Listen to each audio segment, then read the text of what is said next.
So, I bought a new phone.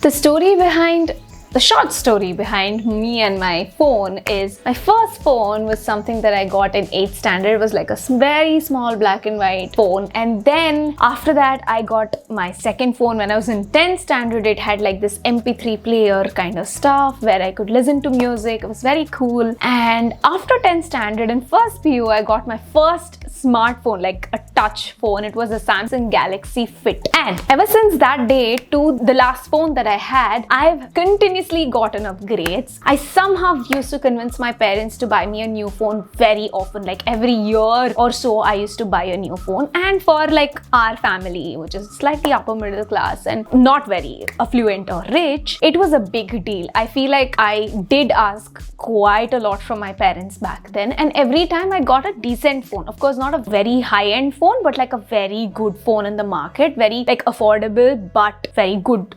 new model kind of a phone every single time. And the last phone I had was a OnePlus 6T, which is basically, before that I bought OnePlus 5T, which was in the year 2017.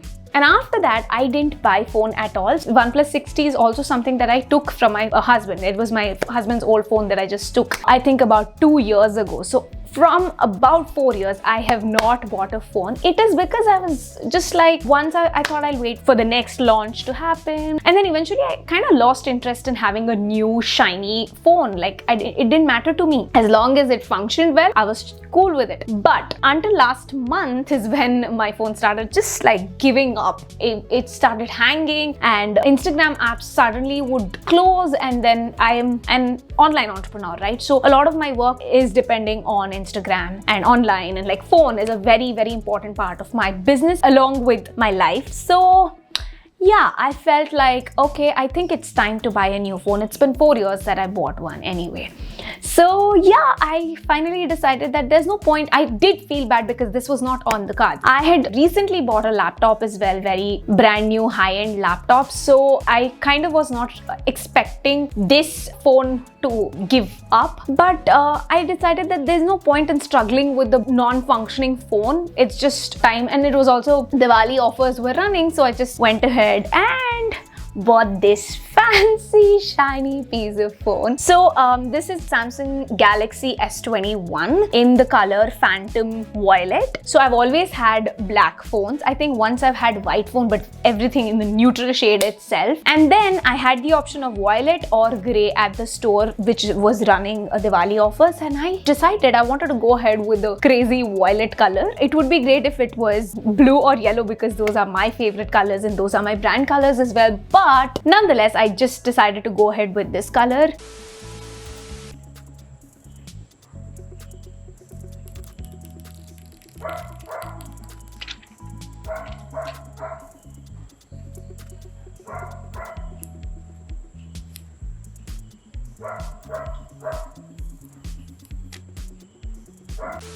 Obviously, it's a pretty expensive phone, so I'm going to have to tuck it inside a back cover, which is currently black, that came with the phone, like the store people gave me. I'm thinking I'll get a clear case or like another crazy color case very soon. So you just saw how I unboxed my phone yesterday, and today I sat down half of the day to just set my phone up, because my phone is, as much as a distraction machine it is also a very, very important productive machine to me. I do a lot of things for work and for life inside my phone, and I like my phone a certain way. So I'll tell you how I kind of set my new phone up. So if you are also looking forward to buy this phone or any Android phone for that matter, I would say you could follow these steps to set your phone up. So the first thing that I did was, of course, I signed in to my emails. I have 3 email IDs that I use. I know it's kind of crazy, but one is a very old email address that I have. It's stunk in with my contacts and stuff like that. I don't have the patience to move it. I don't use that email address for anything else. And then I have the other email address for banks and stuff. And the third one is specifically for my work, for clients and for students and all of those. So yeah, so first I signed in to my emails, and then I used this app called Smart Switch Switch, if you have the Smart Switch app in your old phone and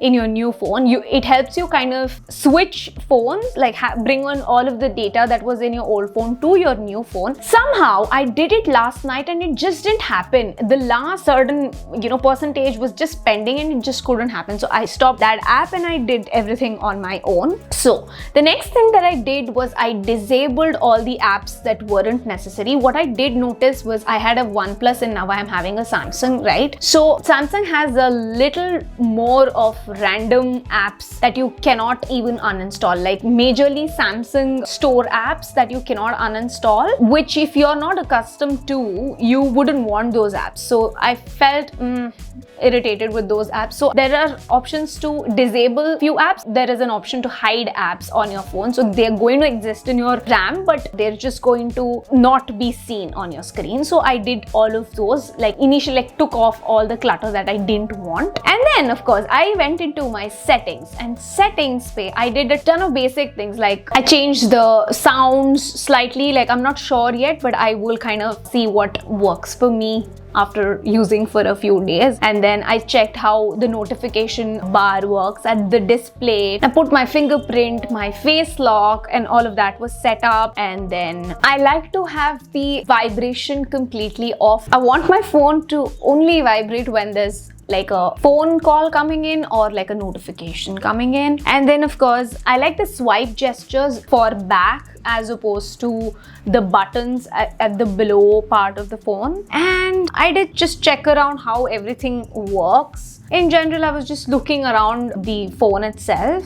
And then I went ahead and installed all the apps from my old phone. Thankfully, I still have my old phone. I haven't yet sold that phone. So what I did was I just saw what are all the apps that I use on that phone and I installed it again here. And after that, what I did was I signed in to all of these apps. Like for example, WhatsApp, I had to back up everything in that phone and then kind of restore it here and then sign into 4 of my Instagram accounts that I use on my personal phone. So all of those things like Amazon Prime, I had to sign in. All of these sign-ins I did. And then I changed my wallpapers in lock screen. The one that you see, the plain blue wallpaper, that's actually not my wallpaper in real life. In real life, my wallpaper is my vision board, but I kind of like to keep it private. So that's why I'm using just this plain blue color for reference. And I changed to Google Keyboard. Samsung phone obviously comes with a Samsung keyboard, which I don't really enjoy. Probably I would, I don't know, but I really like Google Keyboard, which I've been using for years. So that's something that I installed and did some more settings. And finally,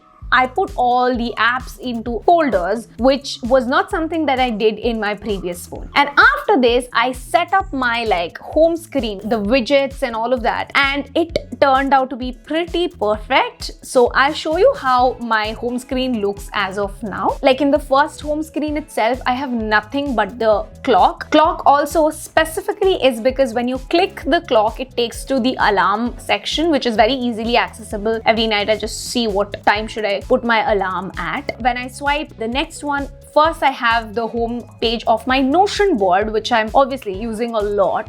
And then I have a direct WhatsApp chat to my sister because obviously we're chatting a lot. And then I have my app called Daily Expenses 3, which is where I log in each and every expense that I make, even inside business or inside life. So even if I'm going to the grocery store and spend like 800 rupees, then it would be logged in. And then of course my Presently app, if you have watched this video of my gratitude journey, you know what I'm talking about. If you haven't watched, please go check that out. This app has been with me for over a year now, easily over a year now. I think even more. I think I recently completed 500 days. So, and then of course I have my gallery. Obviously you need your gallery often. And then there is obviously, it's very obvious, a Google search bar, because anything and everything that I need to know, I have only 2 places that I will go to. One, my sister, because she is my mini Google. And then of course the Google itself. itself. And then in the next screen, I have two of my Google Keeps, one personal and one work. So it is synced to two different email addresses. And then in the next screen, I have my calendar to see what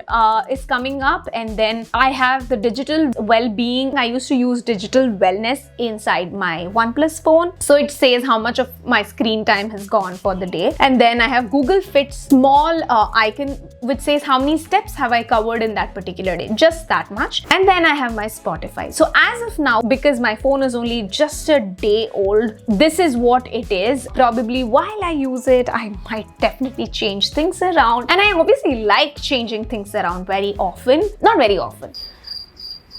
Once in a while. I like changing things inside my phone once in a while. It feels like it's a new phone every time I change the software, at least, if not the hardware. So yeah, this is all about what is inside my phone and how the unboxing and the setting up, everything covered in one video. Thank you so much for watching till the end. Like my video if you like it and share it with your friends, and don't forget to subscribe to my channel, and don't forget to check these two videos out as well. I'm sure you'll like them. Thank you so much. Until next time, bye bye.